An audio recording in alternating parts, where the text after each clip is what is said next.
What is going on? Welcome back to the Freeaboos Podcast. A week off thanks to an Easter break.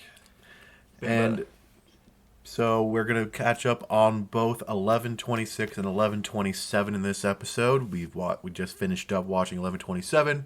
Watch 11:26 on our own times. We got a lot of chapter review, but we're going to do that for a separate episode. We have a lot going on here.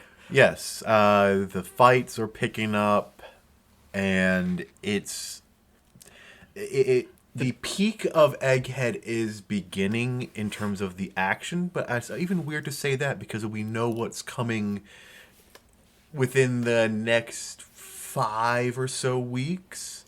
Oh, I just realized something with a certain person appearing next week. We're God. getting I think within 2-3 weeks we're getting the beginning of the flashbacks. Oh my god, dude. So that means May into June is going to be sad One Piece hours. Your timeline is going to be filled with just sad One Piece edits. And also anger at the absolute bullshit, but also the lore that we're going to be getting in they'll be animated soon is going to be magnificent. The tease, the little ball tickling of God Valley. You know, we say it every week. It's like where the peak is beginning. It's the One Piece mountain is literally it's a mountain range, right? Mm-hmm. For every peak you climb, you go back down a little bit, and then you see the next biggest. That's a very There's you go to a high, you go a little down, but then you have to climb up even more peakness. And is this still going up? And it's still going up each friggin' time. And it's just getting better, and it's truly a special time. And I was watching a video the other day, a guy reviewing all the One Piece episodes, and he said, this is the beginning of the Wano, is kind of when people began really getting into One Piece, because that was during the pandemic. That's when people... peak watching time. Wano was COVID time, and so that meant a lot of people could actually... So one of the big criticism being, One Piece is so long, I don't have time. Now you do. People had time. Well, they did. And so Wano was the introduction for everything, and if you're going to have a good arc to introduce in mass, it is Wano, because the animation was amazing and the story was great, and it's just gotten better since then. And Egghead going into Elbaf next, which we'll cover in another video, but we actually do got some comments we're going to respond to here. Oh yeah. What's the first one?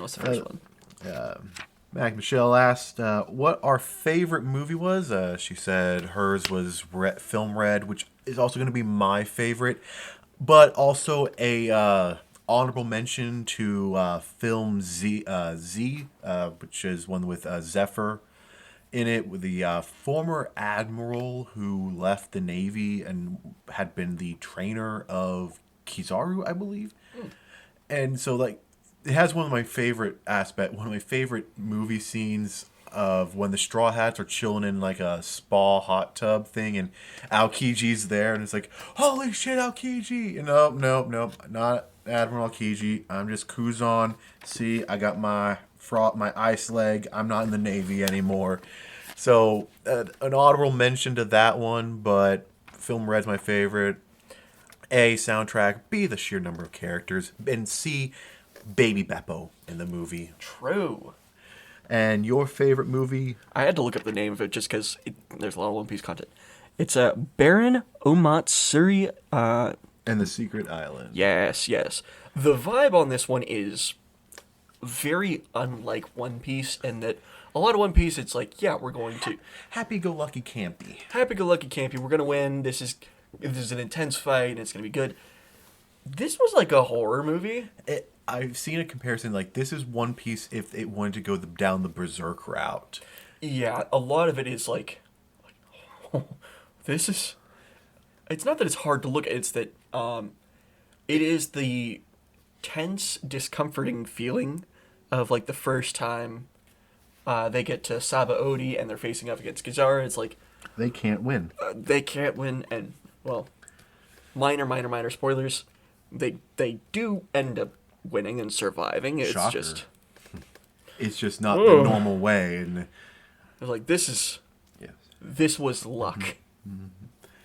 yeah, which is perfectly fine. Oh, yeah. Michelle also asked if Oda is going to kill off a Straw Hat, who would it be and why?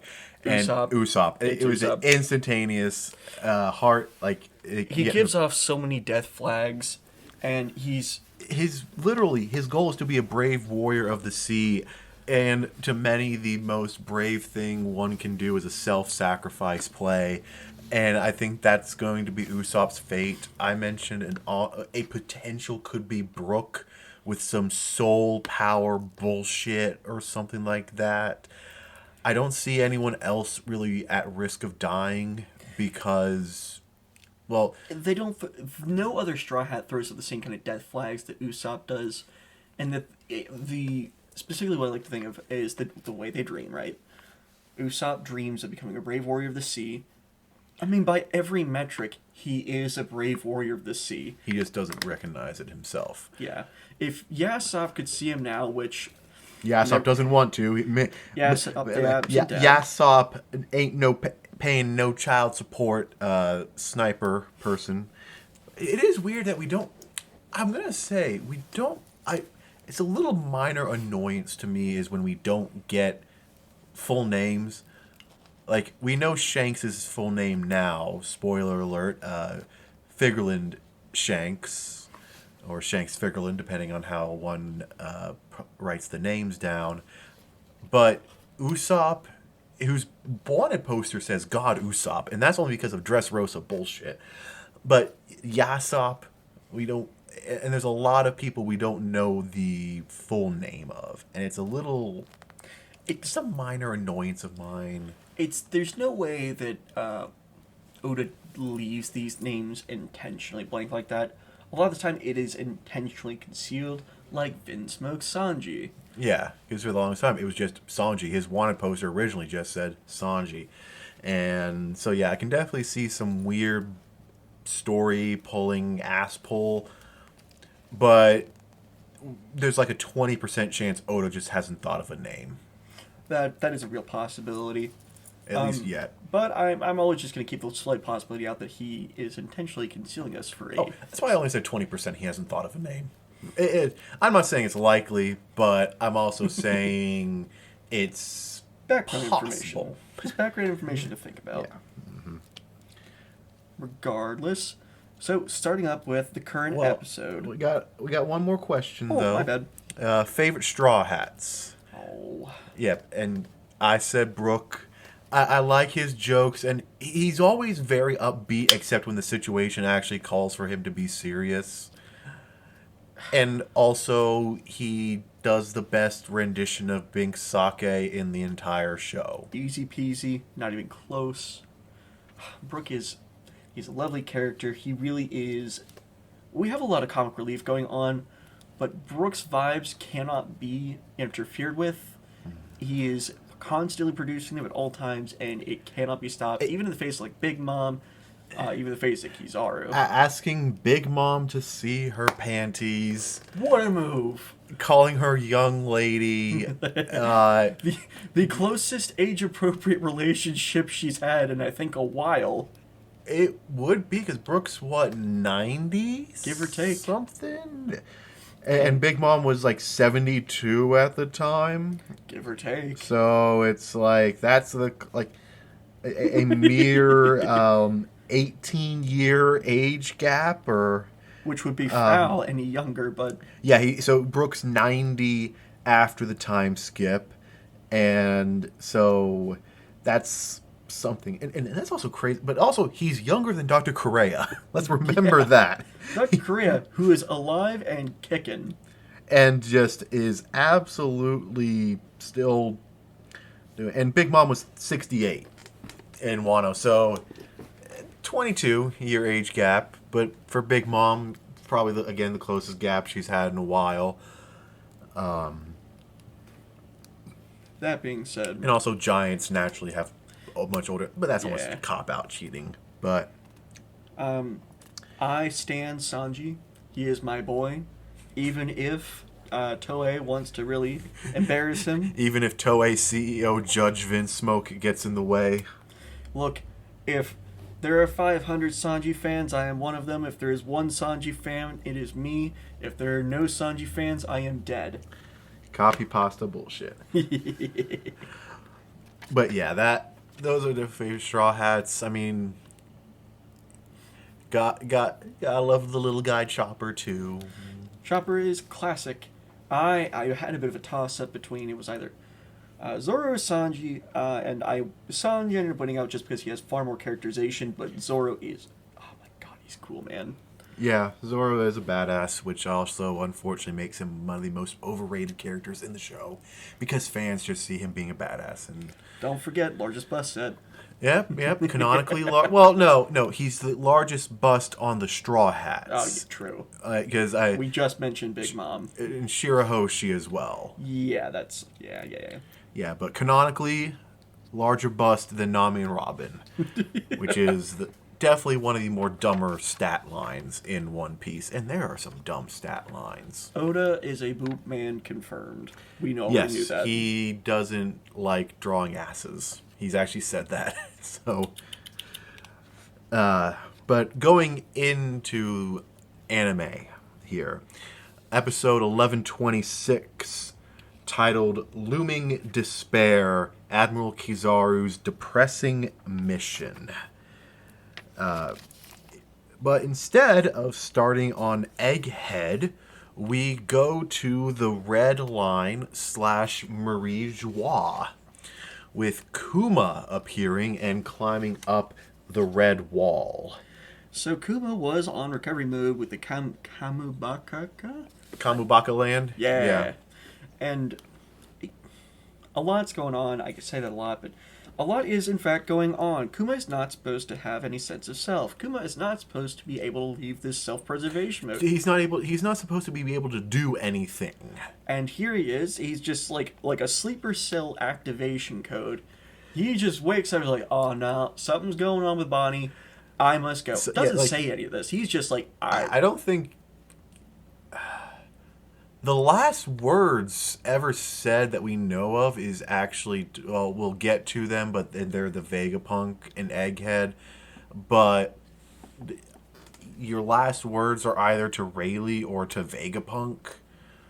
And because after that, you got Marineford, he's gone. Yeah. And then when we see him during the reverie, he's that god-awful slave horse ride thing that Roswell and Charlos have and stuff, and but yeah, so Kuma's final words we will be getting to soon, but also back on Sabaody, he talked to Rayleigh and Shaki maybe about things, but yeah, he doesn't say anything because I don't think he can anymore. What he can and can't do is a little, I would say, up in the air, but it's a little too on the nose. So we can go with ambiguous then. So homie literally bounces his way out from the Kamabaka land straight into the Red Line. Literally. Head first. Falls down into that little island, where the docking area. Not even pure Navy, because they had civilians there. Yeah, but that's where the Navy is. That's their big port to pass through the Red Line. And so everyone's like, oh, that's not supposed to be there.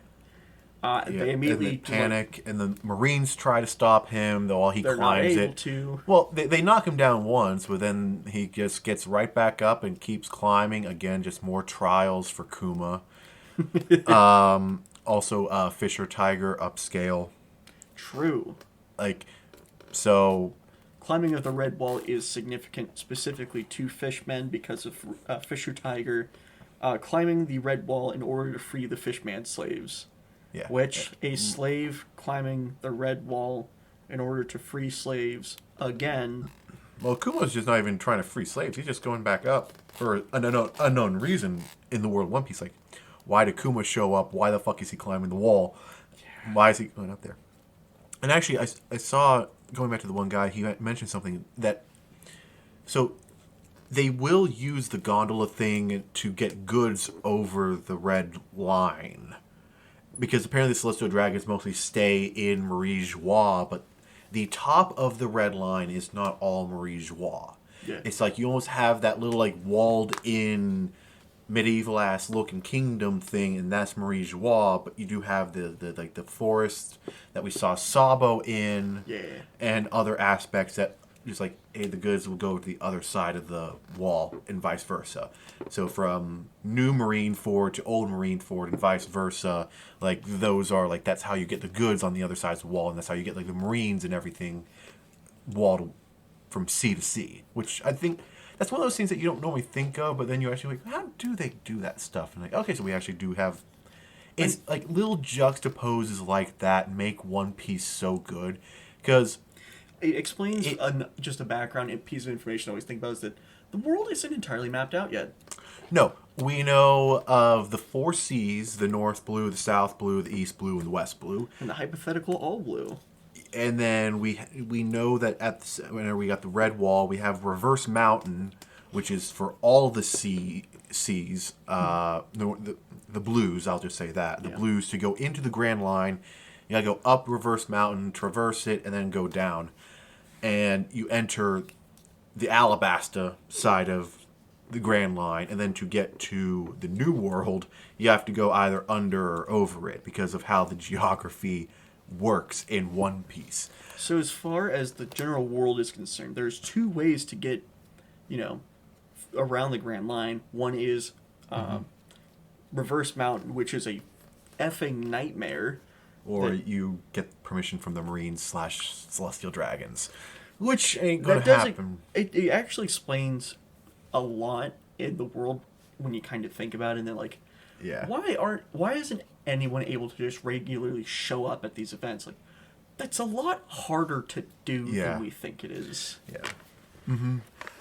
But Kuma climbs the wall. He gets up to Marie Joie, and so we actually see those bummy ass knights of Marie Joie in action. They try to chain him up, and these motherfuckers are more useless than any Marine NPC motherfucker. Like the only thing they got going for them is the knight armor, but they are more worthless than your standard issue Marine. You got 10 of these guys trying to chain Kuma up, and they can't stop him from doing anything. And Kuma just says, nope, little Ursurus ring bomb thingamabobber, and just does more damage to Marie Joie. Technically the Revolutionary Army getting a last little jab in on Marie Joie there. But and then he continues to escape, and then we get the man, the myth, the motherfucker himself. Himothy Sakazuki Akainu pulls up to stop Kuma. Which is, it's neat to think about in both ways, in that normally when he shows up, it's a death sentence. Someone's got to die. But Akainu's a little confused here as to what the fuck Kuma's doing. Because even he's like, you shouldn't have free will. Yeah. And then, like, when he and Kuma are kind of staring down at each other, the Celestial Dragons, being the dumbass inbreds they are, they're like, Sakazuki, I wanted lobster last night, but they told me they were out of stock. This is unprecedented. Obviously unable to handle the situation that's going on. Which the Revolutionary Army is responsible for, the sabotaging of the convoys and the gondolas to deliver supplies to Marie Joie. If they're going to live up several hundred feet above the oceans and stuff, you got to deal with the fact that you're dependent on the belows to get your food and stuff, and when that belows are unable to provide, you're going to run out. But the entitlement of the Celestial Dragons can't acknowledge that.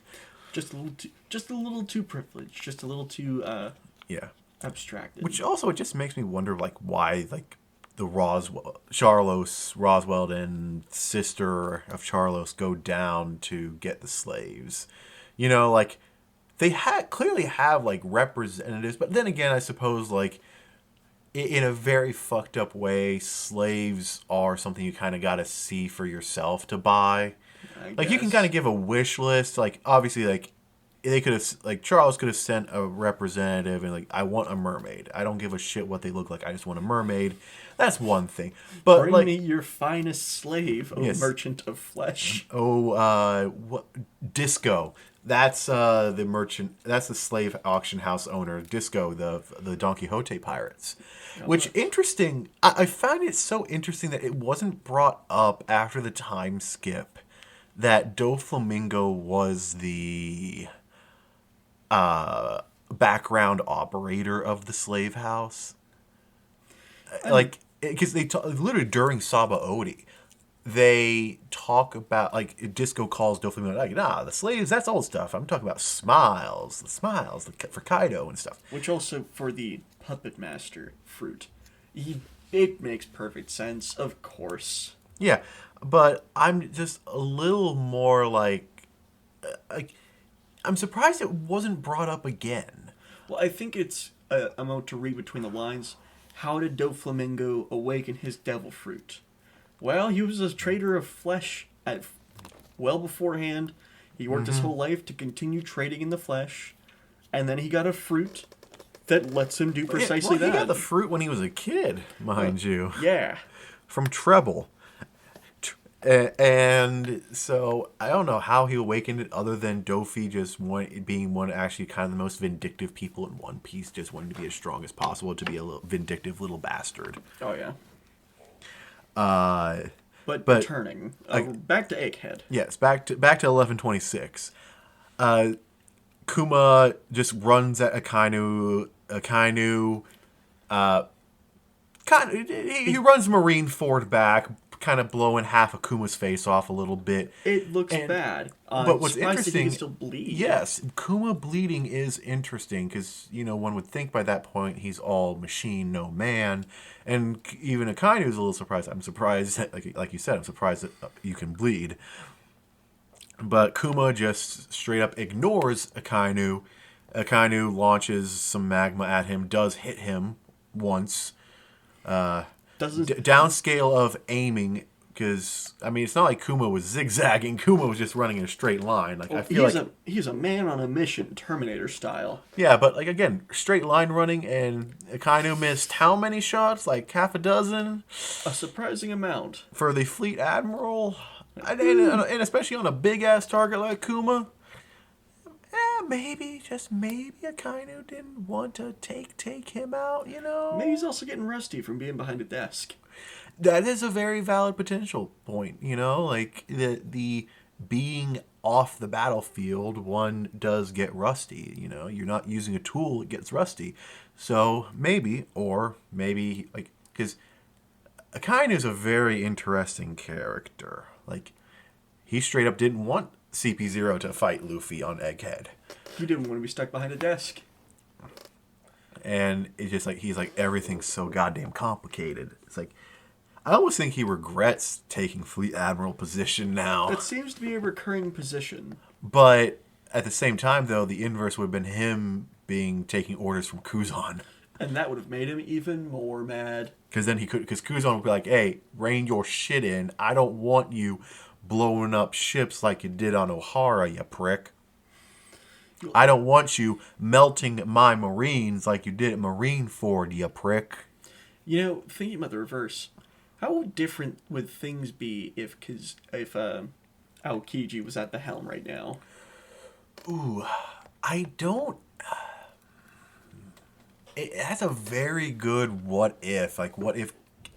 Like, just what if...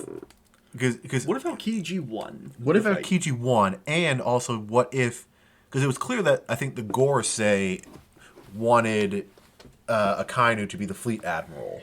Because, like, when Sengoku resigned to Kong, it's like he recommended, like, I want Kuzan to take over from me. But then we learned that, like, and we learned on Fishman Island, I think, when Jinbei's filling Luffy in on what happened, because Luffy doesn't pay attention to anything in the world. Oh, yeah. That people other high authorities wanted Akainu to take the reins. And so that set up the clash between the two and Punk Hazard. We don't know technically who those are, but it's probably the Gorosei, because they recognized what was coming. The Gorosei probably, we need someone who will do anything. We need someone who will listen to us. We need someone crueler. Mm-hmm. We need someone who will not let the most dangerous people out on a whim. Someone who kills their enemies. Looking at Kuzan on Long Ring Longland. Yeah, well... And post Enies Lobby. I mean, he straight up was just sunbathing when Garp was chucking cannonballs at the Straw Hats. But if Kuzan wanted to, he could have just frozen the water. Straw Hats are SOL. So. Also, Ohara, specifically, a lot of the world's issues. Several of the world government's issues have been caused by the fact that Aokiji didn't kill Robin at Ohara. And didn't kill Saul. And so it's very interesting, but also just them doing it set up the Revolutionary Army. Yeah. But so it's not like they're going to take self-responsibility. Yeah. But once again, going back into the anime here, we cut back to Snake Man versus Kizaru. And Kizaru is blocking all the shots that Snake Man, which is Luffy's fastest form. That's Sans Gear 5. Yeah. That's what he took down Katakuri. Yeah, he took down Katakuri with that. And it's fast, it's versatile, it's hard to track. Yeah. And interesting, we get the comment that is like, Kizaru says, I see how you took down Kaido now. Which is a hell of a thing to say. Yeah, Kizaru complimenting Luffy. I'm going to say this. This caused some people to be like, oh, is Kizaru stronger than Kaido? No. Kaido and Kizaru are two completely different fighters. They're both monsters, mind you. But they're two different types of monsters. Kizaru he's a normal guy. Even if we wanted to power scale them, I think that by itself would be a 30-minute episode of getting a legit solid pin on Kaido and then a legit solid pin on Kizaru. Suffice it to say, they're probably all top 10. Kaido beats Kizaru high diff to me because when Kaido was actually taking Gear 5 seriously, he was speed blitzing Gear 5. He was moving and he had some future Kaido, when truly serious, no. He curb stomps everyone currently. Again, part of the thing that makes One Piece scaling so hard is that everyone is as strong as they need to be for that current point in the story. Well, also, just the nature of even real-world fights, right? Well, real-world fights is anime. Never mind. The nature of anime in that, we never get to see these guys at their absolute peak, well-rested, well-fed, having just solidly beaten someone and then fighting someone solidly stronger next. No, the fight with Kaido was like a 9-part drama by itself. It was also, and for Kaido, it was, he was the final boss in a raid party game. It was, oh my gosh, yeah. Yeah. So, but Kizaru dodging the blows, blocking the blows, that he's just flat out better than Gear 4. And we get the sense that because as the was it the Vega Force 1? Yes. But so Kizaru just kind of zips way back from Egghead, and he just lines up this massive kick to Luffy. And the laser beam just from the kick, the force of it just shoots continuously, blowing Luffy away and continuing to go and blowing up Vega Force 1 that was carrying the Sunny. Flat out in half. And also, this meant that Frankie, Bonnie, and Lilith were now in the danger zone. And it's things are very, very, very scary now because it's not a contained fight anymore. Yeah. Not that it was going to be, it's that Luffy is not. Luffy is now technically off the board. And I'm going to say this, he was not defeated, he was just knocked back really, really fucking far. This was not a KO, this was not even a ring out, this was just Luffy getting knocked back very far because... Distance is now an issue at the scale of this fight. Do you happen... I'm going to take you back to high school science here. Yeah. What is the equation for force? Force is mass times acceleration. Times acceleration. And acceleration is power. And who's got a lot of fucking acceleration? Oh man, maybe the guy with the light fruit? Yeah, perhaps him. So that's why Luffy got knocked back really, really, really far. Is because there was a lot of force with the kick because there was a lot of acceleration. Oh, you knocked him down for knocked him into the seconds. Labosphere. The Labosphere probably did more damage to Luffy than the kick. Oh yeah, it's that you knocked him what would be a country mile, obviously. Yeah. And now he's just got he probably knocked him off like no joke, probably like a kilometer or something like that.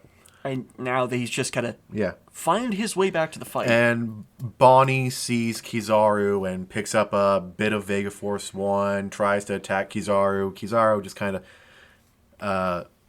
pulls a Katakuri, like dodges it with the Logia aspect, steps to the side, silly. And just kicks Bonnie. Again, like flashing back to Saba Odi when he's taking on all the supernova, and like he takes out Apu, X-Drake is watching, and then it cuts to Kizaru like about to kick X-Drake in the face, but you can still see X-Drake was looking where Apu and Kizaru were.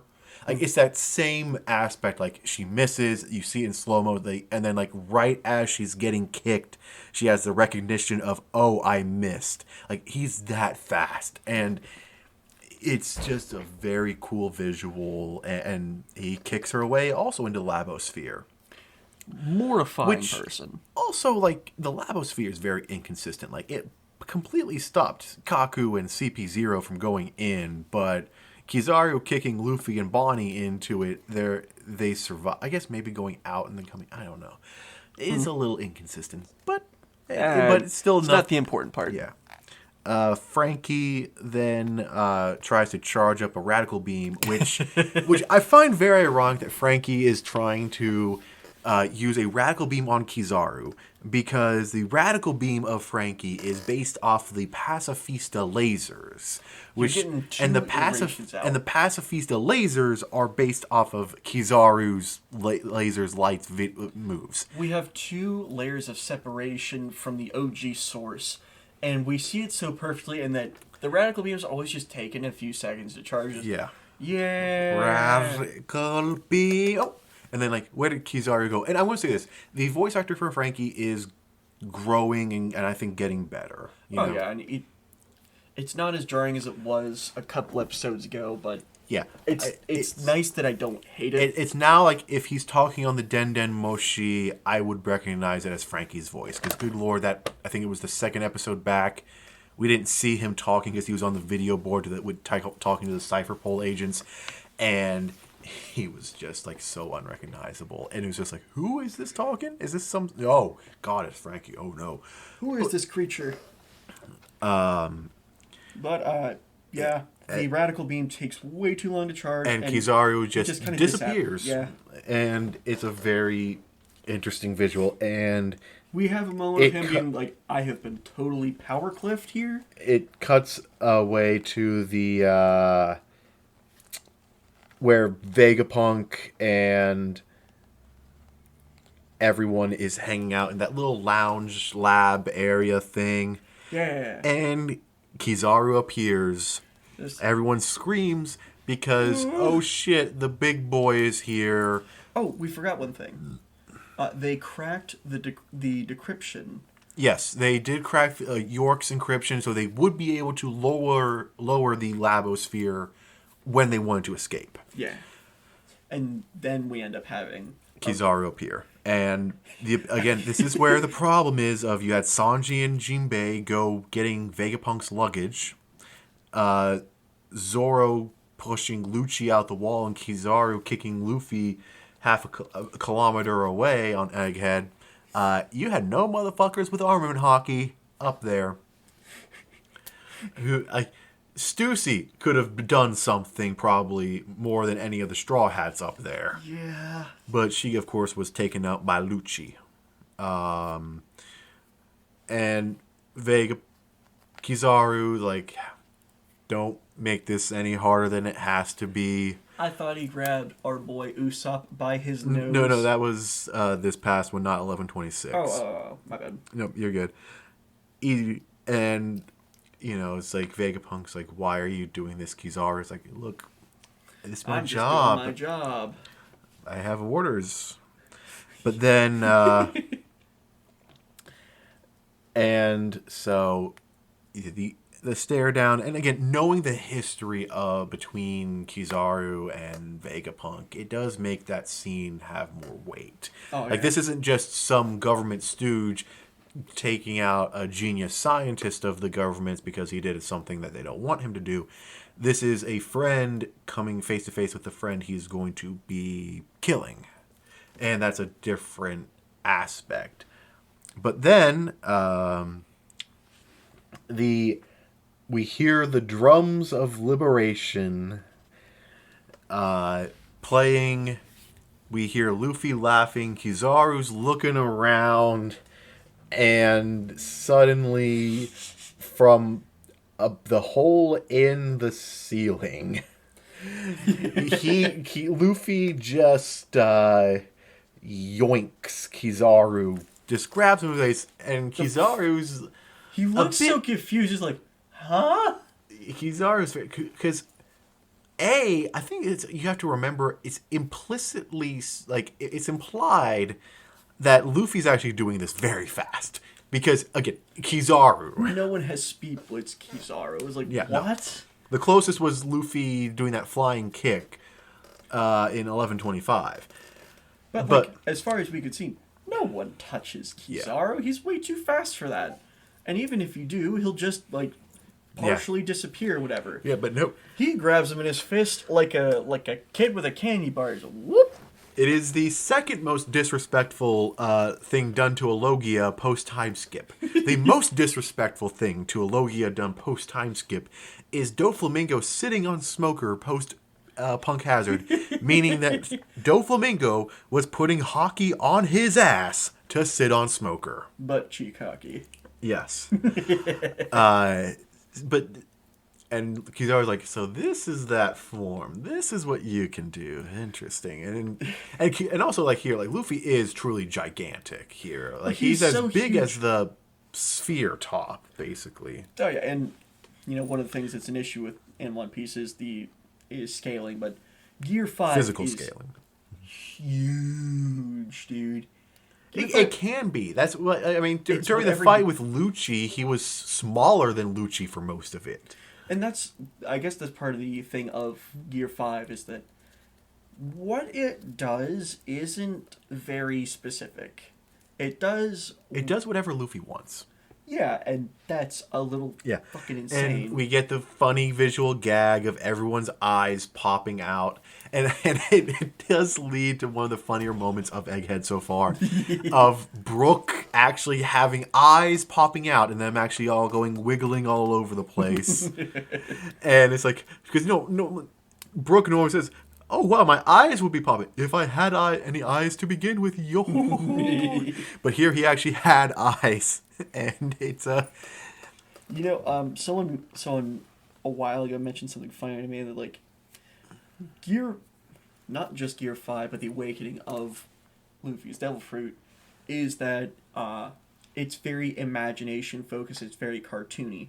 And as awakened Devil Fruits affect the environment around them, there's a solid chance the reason his eyeballs did that, like, in canon, was because he was near Gear 5 and it was silly, so it happened. Like, as much as it is a gag, it's like that's cartoon gags happen now. It's Gear 5 willing Brook to have eyes to react like that. Yeah, 100%.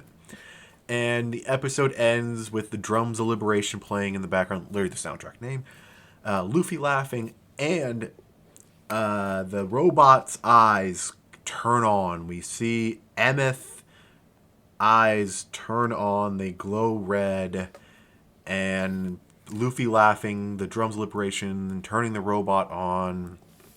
That's how 1126 ends.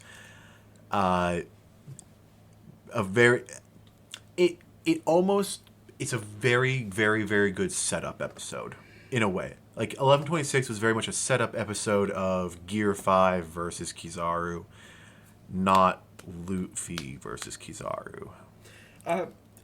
We'll just roll right into 127. And then we going straight into episode 1127, which came out today. Luffy versus Kizaru, a fierce kaleidoscopic battle. That's said that when it popped up in the subtitle. That's definitely an adjective to use. Like, yeah, I guess it is. It is very shiny. Very visually disorienting as well.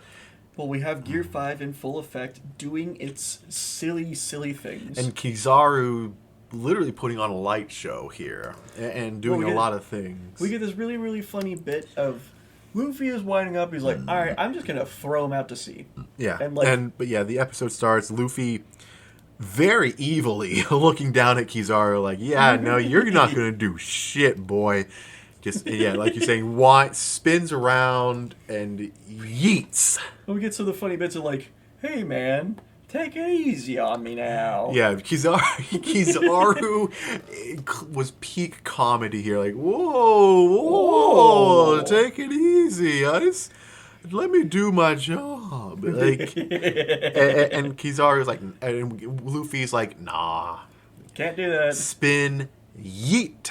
And he whips him. Like, I thought he'd throw him into fucking space. He threw Kizaru further than Kizaru kicked Luffy. By a long shot. Mm-hmm.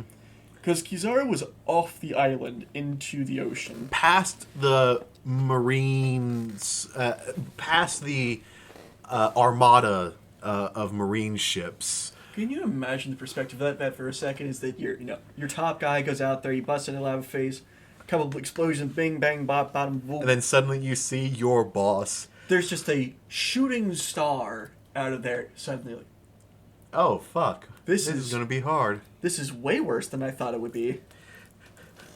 Damn straw hat. But that really is what it's like fighting near Yonkos. Yeah. Shit happens, it's hard to explain, and you are just in the way. Yeah, it's not a good time. But that does give the lounge group a breath of fresh air. For a few seconds. And so, like, they're formulating their plans. They're talking on the Den Moshi, whatever, the snail transponders. And Vegapunk sees Bonnie's down on the main floor of Egghead.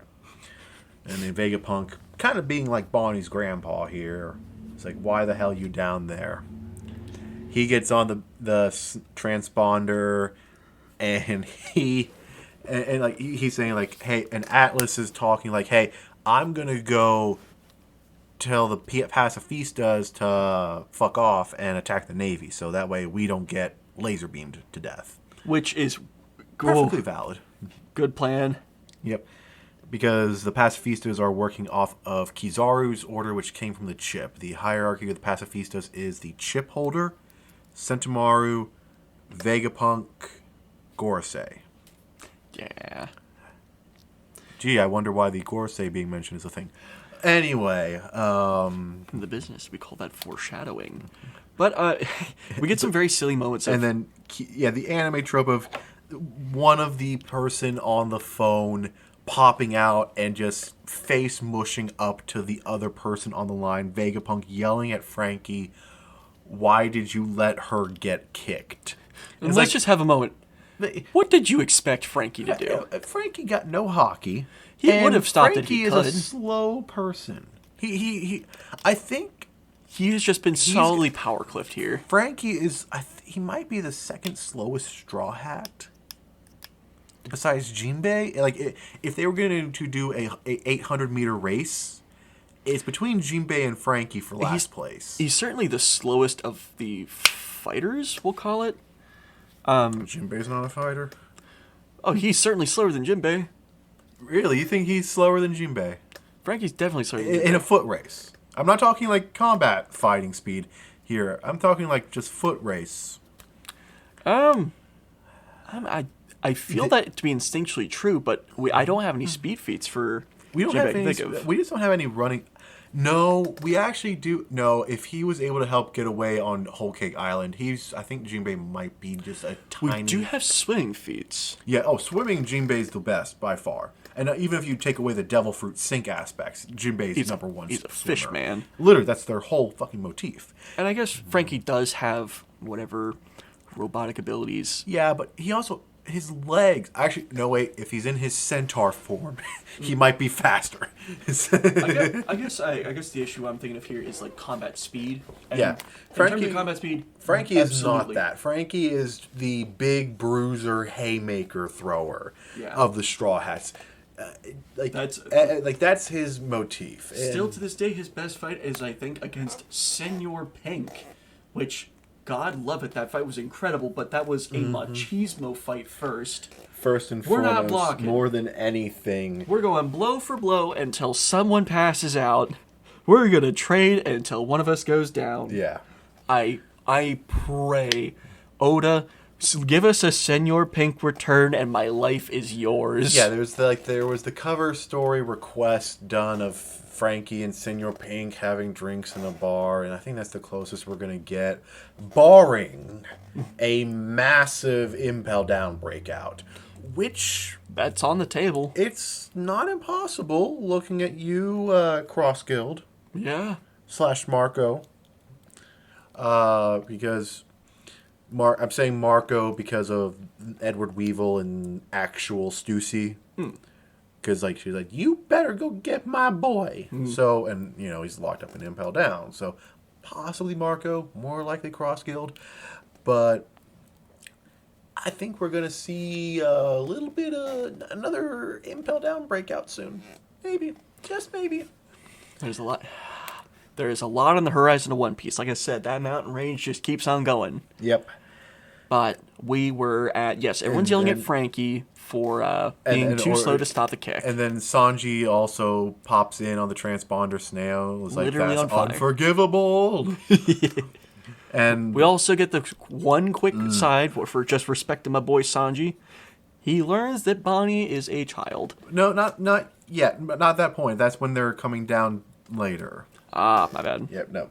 Yeah, sorry. I don't mean to cut you off and stuff like that, but it's good to keep the timeline. Like a lot's going on, and it's one of the less important facts. Speaking of that pink-haired person, though, we see Bonnie down, and the Marines are on Egghead.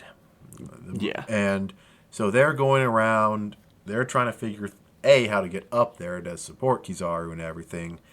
And Bonnie's down there because she got kicked down there by Kizaru.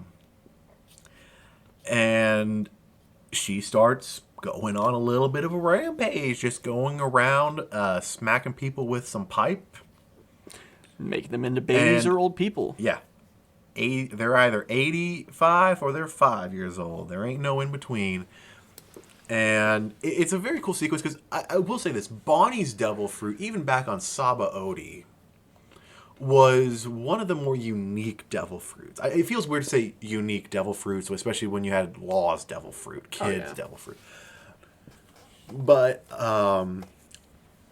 the ability to age anyone and anything, including yourself, because we see her either making herself an old lady or a kid multiple times. Either I think after Dress Rosa, we saw her use her power to grab a slice of pizza. And then we saw her, somehow she got to the Reverie and used her powers to infiltrate Marie Joie, which, low-key, that's a feat I don't think anyone talks about, is the infiltration aspect here. But, but Bonnie's just going ham on these poor Marine bots And it is reported in that, oh great, Bonnie's here on the floor. She's got a good enough bounty that we got to kind of take care of her, but we got to be careful with her because she is dangerous. We could just see her do at least one very interesting thing besides turning people older or younger, is that someone goes to swing at her with a sword, she catches it and ages it. And ages it, which is a very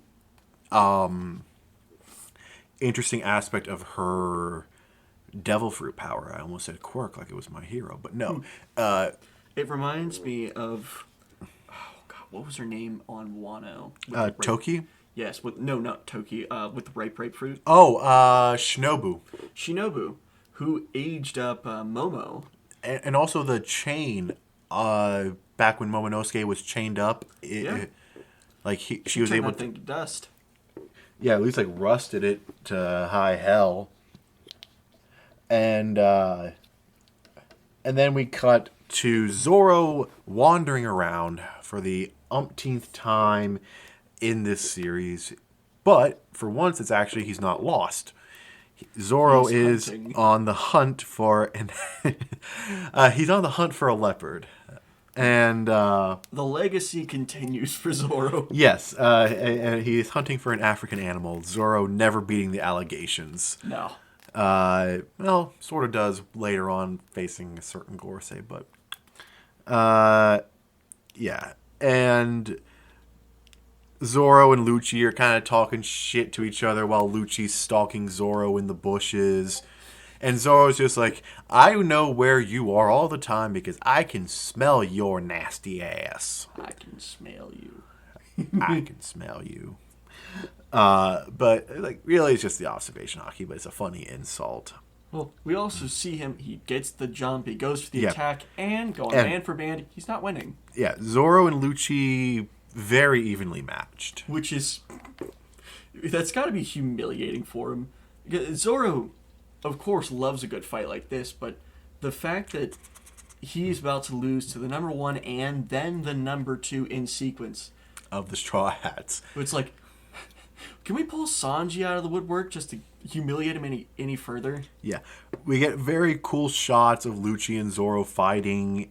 Luffy in his Gear 5 looks down while he's like, "Oi, Zoro, you want my help?" It's like, "Nah, I got this." You fight Kizaru. You got to worry about Kizaru. Because he's going. Zoro's basically, Kizaru's going to get back here. You got to keep your ass looking out for him. And sure enough, but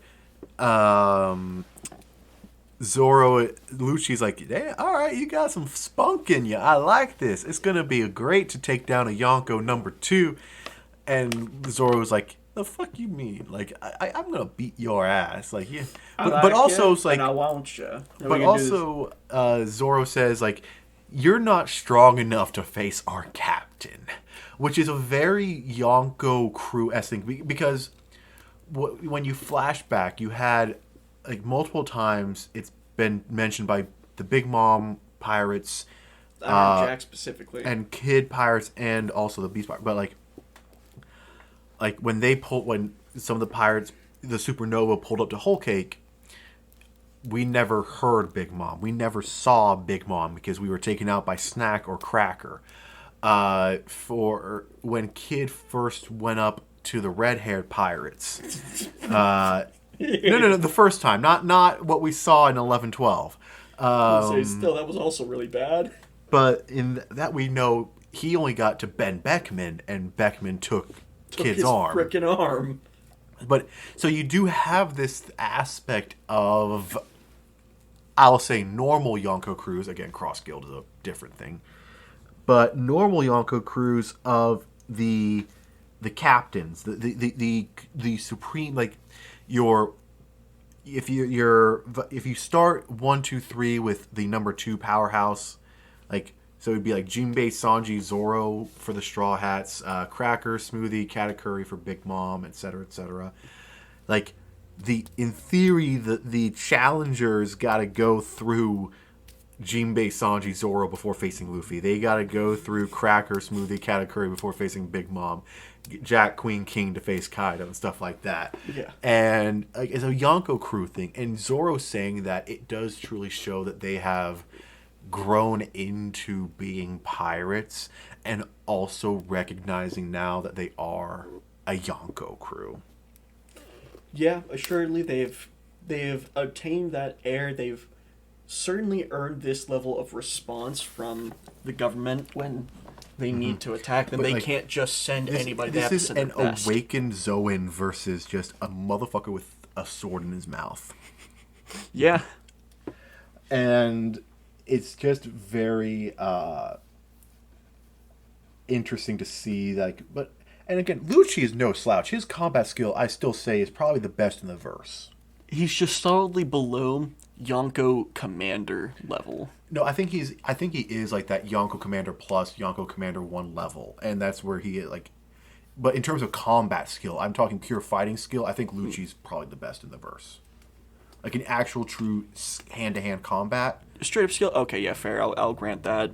As a professional assassin, he keeps fighting people that are stronger than him. But then we get one of the, again, Kizaru just being an aura former and being somehow the comedy of Egghead.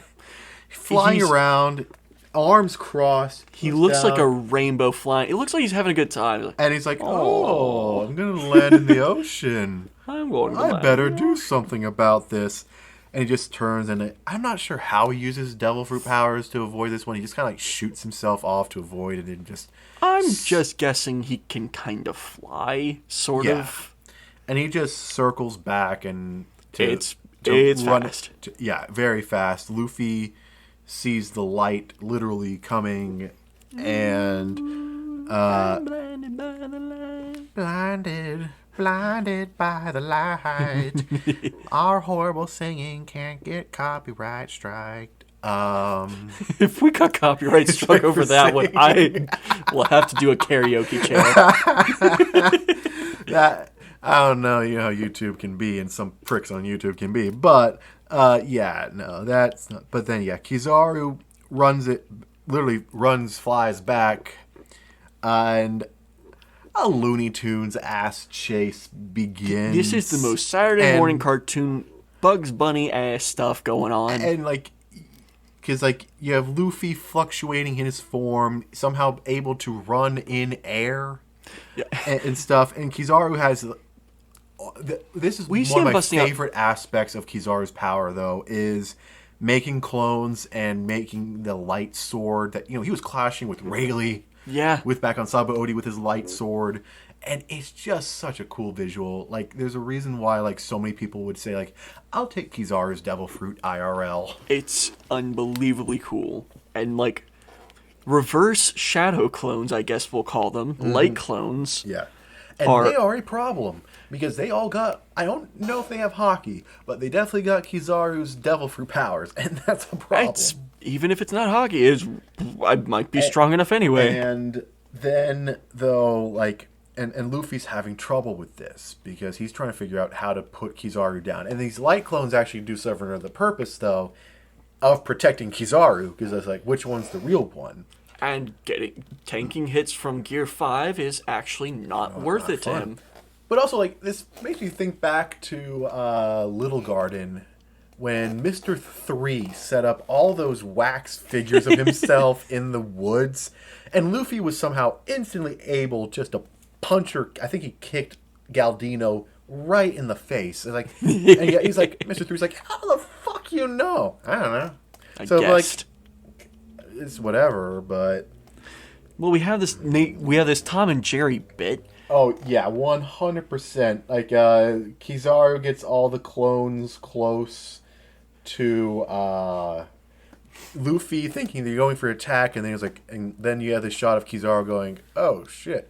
And, Luffy's just, inhaled a bunch, and poof, literally blows Kizaru away, and the clones away. At least Luffy thinks that. Well, I was going to talk about the tree bit where they all kind of line up on the tree like that one. Oh yeah, one bit from an Indian movie where they're tying down a palm tree. Yeah, and they just like line up all perfectly. But also that speaks to Luffy's battle IQ. Is it seems that he's running away from the clones. He got them to line up. He gets them to line up, and he goes for a stomp and just goes through them. But again, oh, they're all gone. I got them. And then he also, but again, they come back because Kizaru's devil fruit again busted as fuck.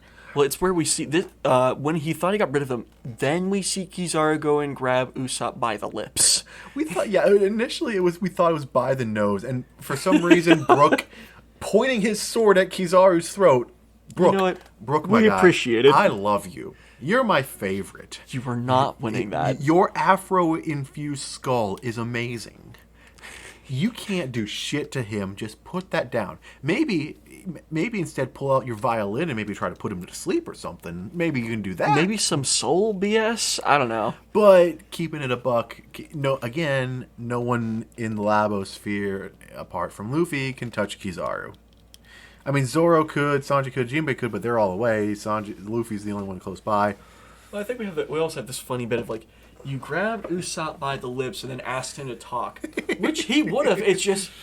how do you expect him to talk? Yeah, like when it initially happened, we thought it was by the nose, which was like, oh, that's disrespectful. And then we saw the different angle of it. Oh, it's by the lips. That's somehow more disrespectful.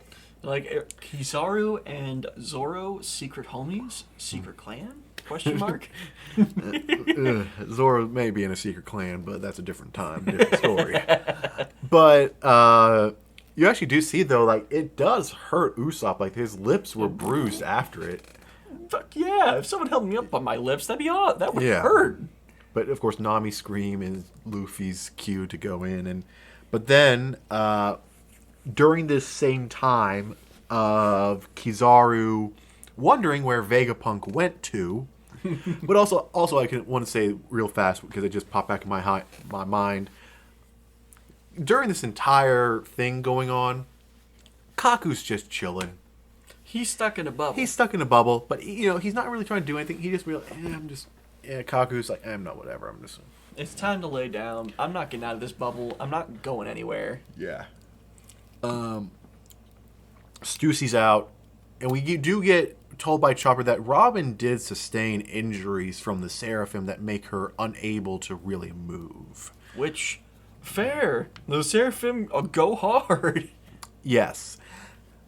So it's like, okay, we need stretchers for Stussy and Robin to get them out of here.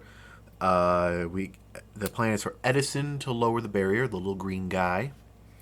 Lilith is going to be using the General Frankie to carry the Sunny, which I'm now questioning the size of things. Like, again, that's like, if there's one thing I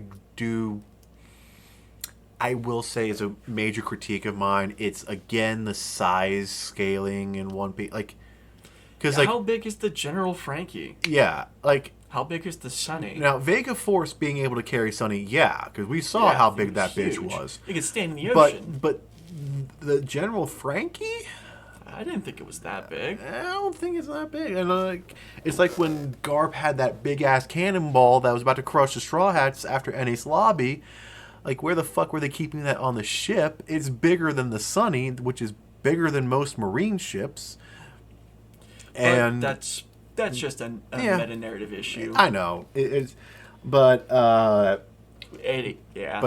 this time, though, Kizaru is like, where's everybody? And he sees that Vegapunk and Atlas are in this little tank thing, going down to go grab Bonnie / to have Atlas tell the pacifistas to piss off and attack the Navy, because they have to do that. Sanji joins in with them because, well, it's going to be good to have someone who actually uses hockey. Yeah. And then Frankie also hops in, and they're all going down. Kizaru sees that, and he tries to shoot them, but Luffy literally gobbles up his shot. Oh. Boom. He literally just reaches. Literally just Hakutuas that. Psychic damage. That big ball, Uh, and it comes out of his eyes. It comes out of his ears. nose his and nose. and just it's a spicier meatball. So Luffy throat game confirmed F tier. Luffy spits. He doesn't swallow. But yeah, so they're heading down this little cloud road thing, and the technology of Vegapunk is just narrative ass pulling after ass pulling, and it's perfectly fine though. This is not a complaint. Like, it's just like, okay, nope, that makes sense. Of course. Yep, okay, nope, that's fine. That's acceptable. Yeah. But the Marines do look up because they see the explosion and light show from Luffy spewing light everywhere. Get the full body turn of... And then they see that something is coming down, and a Marine pulls a telescope. I'm going to assume more like out of his lower back, but it just looks like he pulls it out of his ass.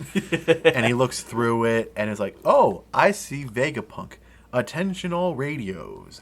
Vegapunk has left the labosphere. And this is reported to all over because, their objective is to kill Vegapunk. I wonder if they would imprison him or if they would just, capture him and then put a cap in his ass. I think they have to kill him. Yeah, you can't have him in Impel Down talking secrets. Oh my god, no. Also, where would you put him in Impel Down? With anyone who has any kind of muscle that he could help escape? Yeah, because if anyone could figure out a way to do it from the inside without brute force, it would be Vegapunk. You know what kind of worst case scenario would be if Doflamingo got a hold of Vegapunk? Oh, good God. The most criminal mind and the smartest mind is not a combo I want. I think that's a losing situation for everyone except Dofi. Yes. And then the episode ends with that report coming through, and it cuts to the one ship, and Saturn is Saint J. Garcia Saturn, the god of defense and science, chillin' menacingly. It does a little static cut effect. We see the teleportation circle move in the promo for next week. Yes, which it looks amazing, and we've got to talk about that. The to be continued. They're doing a lot more unique to be continues. Yeah. Like I was saying, the entire Egged arc, because you had the Shanks one, you had the one last week with Luffy's hockey coming through. You had this one this week with Saturn's eyes opening up on either side. The to be continued, which I like that. I just don't want them to oversaturate it. Yeah. I like these little bits. Yes, I like them. Don't overuse them. Because sometimes just the simple, straight to be continued is much more impactful than something special. After Saba Odi, there was just pure, straight silence at the to be continued, and that was, to me, made the impact of the Straw Hats decimation so much better. Well, that's also, I think, why I really liked the moment of Luffy just whipping Kizaru out of the lava phase into the wild blue yonder. Mm-hmm. And that's it. That's the end of 3D2Y. Yeah, the that's journey the get here, back. The journey here, the training, the heartbreak, the pain, the separation of two. I feel like that's something that's not. It is talked about, but it's also not. The Straw Hats were together a couple of months, 6-8 months. Depending on the range. Frankie and Brooke were hardly a part of the Straw Hats before they were separated. And again, not being mean, but that's just the facts of things. Is they're a junior crew. They spent more time with the men. Zoro has spent more time with Mihawk than Luffy, and Robin has spent more time with Sabo than Luffy. And that's, to me, a very crazy aspect. But again, the get back of what Kizaru did on Saba Odi, this whole saga is the get back for Saba Odi. Now the crew is now in such a position that a threat like Kizaru is one they could handle. They don't have to scatter and to the wind. Yeah. It is now like if they weren't also handling everything else, Kizaru would be in deep shit. Yeah. Lucci, the pacifistas, everything, having to escape the 30,000 Marines. It's like that's now something that's within their realm of control. They can handle this. They can do this. They have made the government their enemy as an equal contender. As a thing, as a threat that the government truly, truly cannot ignore anymore. Yeah. And I saw a YouTube poll the other day, and then I saw a comment under it, and it's very true. What's a bigger threat to the world government? Luffy's Devil Fruit, Robin's Poneglyph reading ability, or Frankie having Pluton, ability to make Pluton. And it's like, each one of those things is a problem. However, those three things are on the same damn ship. Yeah. They're all traveling together as family.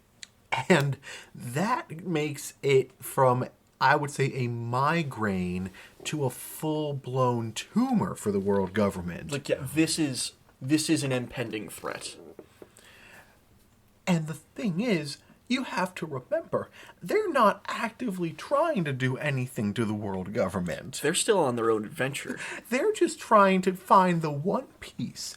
They couldn't give a it sounds mean, but they couldn't give a shit about Emu at the center of the world. They couldn't give a shit about the Gorosei being demons, you know? That's not their focus. But the thing is, their goal of finding the One Piece is a threat to the government, and also knowing Luffy, they're gonna learn shit when they find the One Piece. And Luffy's like, okay, yeah, no, fuck this. We're gonna go deal with this. There's no way they're not gonna take on the world government. And now it's looking more and more like the world government is gonna have to rally all of their forces. But the thing is, how many of their forces do they got? This is gonna be a little bit more in the manga episode, which we'll be filming soon. But, the government's kind of running out of things here. They got the Navy, but the Navy you got one problem of Fujitora being admiral, but not really wanting to do anything. He wants to destroy the system. Fujitora is a good dude. You got Kizaru, who just had to kill his best friend and do a bunch of shit he didn't like. And also, I'm not saying that, he got low diff or anything, but he ostensibly fails, right? Yeah, no, Kizaru straight up fails his objective. It's only because of Saturn's bullshit that he technically kills Vegapunk, but he takes down Vegapunk, he doesn't just roll in and bowl over everything like we saw him do in Sabaody. Mm-hmm. But also Kizaru has a breakdown at the end of Egghead, and he yells at Sakazuki, which it's clear that they got a brother relationship, which is really bad. And also, I'm going to say it for the world government, you got Sakazuki, who's yelled back at the Gorosei more than once. Mm-hmm. Is like, what bullshit are you pulling with Doflamingo and what other shit? Like, my pride is Fleet Admiral, your pride doesn't matter to us. But it's like, as much as Akainu is a bad person, and we love to hate him, he's got a point. You can't just let Doflamingo survive. But also, you have the question of who's the true creator and leader of Sword, and there's a lot of speculation that it is Akainu. That would be effing nuts. Because there's a cover art story of Akainu trimming a bonsai tree, which is actually one of his favorite hobbies, apparently, is actually taking care of a bonsai tree of his. That doesn't seem to be in his character. Well, to be fair, there's a lot of odd quirks of people. Keep in mind that Law's character is this gritty, serious, always serious person, but then he's disappointed when Raizo doesn't say nin nin. And Killer, who is always been portrayed as this bad